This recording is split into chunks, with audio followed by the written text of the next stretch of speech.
चव्हाण पाटील 96 मराठा वधूवर सूचक केंद्र परभणी.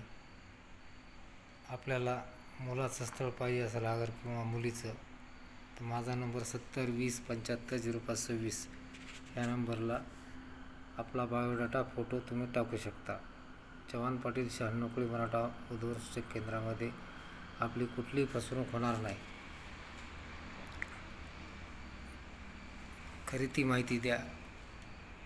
आपले लग्न जोपर्यंत होत नाही तोपर्यंत आपल्याला ग्रुपमधून बाहेर काढल्या जात नाही. आपल्याला जी स्थळ पसंत आलं तिथं मध्यस्थी केल्या जाते. कुठलीही गोष्ट फ्रॉड होणार नाही. 100% जे आहे ते सत्य सांगा. तुम्हाला पुरेपूर प्रयत्न केले जातील. मध्यस्थी करून लवकरात लवकर स्थळ जुळवून देण्याचे प्रयत्न मी स्वतः करतो. माहिती जी आहे ती सत्य देतो. चव्हाण पाटील 96 मराठा वधूवर सूचक केंद्र. बऱ्याच दिवसापासून स्थळ आम्ही जमवलेले आहेत.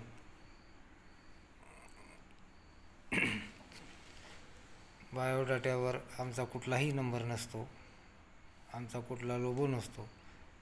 कारण आम्ही स्वतःचा जर लोगो दिला तर डायरेक्ट पालकाशी तुमचा कॉन्टॅक्ट होत नाही. काही जण काय करतात, आपलं स्वतःचा लोगो देतात,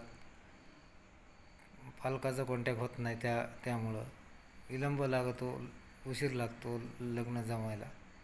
त्यामुळं चुकीची माहिती जाते. एक होतं मात्र जर पालकाचा नंबर जर असेल, काही जण आता एक ग्रुप फ्रॉड ग्रुप आहेत. ते फ्रॉड ग्रुप लेडीज काही आहेत, काही लेडीजचा ग्रुप आहे महाराष्ट्रामध्ये. 4-2 ठिकाणी आहेत ग्रुप. काय करतात, मुलाचा बायोडाटा घेतात, त्याच्यावर कॉल करतात, 1000-2000 रुपये काढतात आणि त्यानंतर मग ते मुलगा फसला जातो. माझ्या ग्रुपमध्ये एकदा ॲड झाल्यानंतर कुठलाही फ्रॉड व्यक्तीचा कॉल उचलायचा नाही. ज्यावेळेस मी स्वतः फोन करील त्यावेळेस खरे समजायचे. माझा नंबर 7020750526. श्री क्षेत्र जेजुरीमध्ये जर कधी आलात तर माझं भक्तनिवास आहे. राहण्याची उत्तम सोय मेन पेठामध्ये दक्षिण मारुती मंदिरापाशी बी आहे. आणि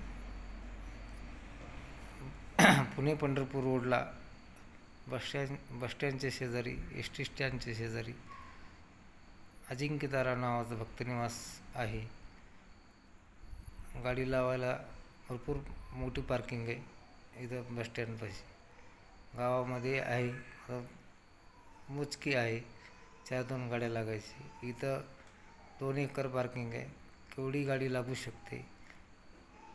कुठलाही गाडी चार्ज असते इथं. अजिंक्यतारा भक्तनिवासला जर आलं तर कुठलाही पार्किंग चार्ज द्यायची गरज नाही.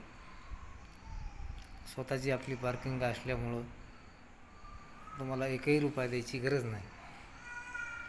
मात्र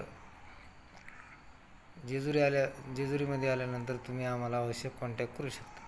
माझा नंबर 7020750526. सगळीकडे एकच नंबर आहे माझा. गुगलला जर तुम्ही गेले, गुगलला तुम्हाला स्थळ पाहिजे असेल, चव्हाण पाटील 96 मराठा वधूवर सूचक केंद्रामध्ये नाव नोंदणी करायची असेल, नोंदणी शुल्क अनलिमिटेड आहे. नोंदणी करताना आपला बायोडाटा, 2 फोटो पाठविणे, नोंदणी शुल्क पे केल्यानंतर स्क्रीनशॉट पाठवणे, आपली माहिती देणे, व्हॉट्सअपला मेसेज करणे, 8 दिवसाला एक वेळेस आपला बायोडाटा स्वतः पाठवणे, एवढी ही नम्र विनंती. चव्हाण पाटील 96 मराठा वधूवर सूचक केंद्रामध्ये गरीबातल्या गरीब लेकराचे लग्न झाले, श्रीमंतातल्या श्रीमंत लेकराचे लग्न झाले. गरीबाला तीच फीज, श्रीमंताला तेच, एकच चार्जेस आहे. कुठलाही एकही रुपया आगाऊ घेतलेला नाही आणि अपेक्षाही केली नाही. जास्तीत जास्त गरजूवंतापर्यंत माझा हे कॉन्टॅक्ट नंबर द्या. मराठा समाजात 99% आहे माझ्याकडे स्थळ. 1% दुसरे इतर समाजामध्ये आहे. आंतरजातीय स्थळ मी आजपर्यंत जमवले नाही. घटस्फोटीत आता काही जणांचे रिक्वेस्ट आल्यामुळं घटस्फोटी स्थळ मी आता घेत आहे. इतके दिवस घटस्फोटी स्थळ घेत नव्हतो. आता काही मुलाचे वर्षे 6 महिने लग्न होऊन घटस्फोट होतात. मग काय पुरा आयुष्य त्यानं तसंच घालायचं का?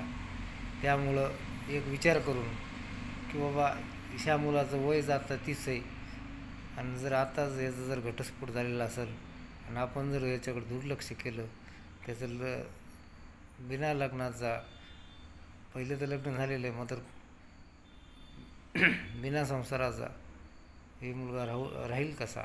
त्यामुळं त्या मुलाचं परत लग्न करायची इच्छा असेल तर माझ्याशी कॉन्टॅक्ट झाला असेल तर त्याचा मी बायोडाटा, फोटो आणि घटस्फोट झालेली वकिलाकडून जे हे आलेले असते कोर्टातून, सुलानामाची जे झेरॉक्स आलेली असते, कोर्टामधले जे ओरिजिनल कागदपत्र आहेत ते बघितल्याशिवाय त्याचा बायोडाटा, फोटो घेत नाही. मुलीचा जर एखाद्या घटस्फोट झालेला असेल तर त्यासुद्धा मुलीला, जे मुलाला सांगितलं जातं तेच मुलीलासुद्धा, घटस्फोटित मुलीला बायोडाटा, 2 फोटो आणि वकिलाकडून घटस्फोट झालेलं जे ओरिजिनल कागदपत्र आहेत ते मागितले जातं. किती दिवसाखाली घटस्फोट झाला हे सुद्धा त्याची चौकशी केली जाते. जर उगाच 15 दिवस झाले घटस्फोट होऊन ते बायोडाटा घेतला जाणार नाही, ही दक्षता घ्यावी. कमीत कमी 6 महिने, वर्ष झालेला असावा.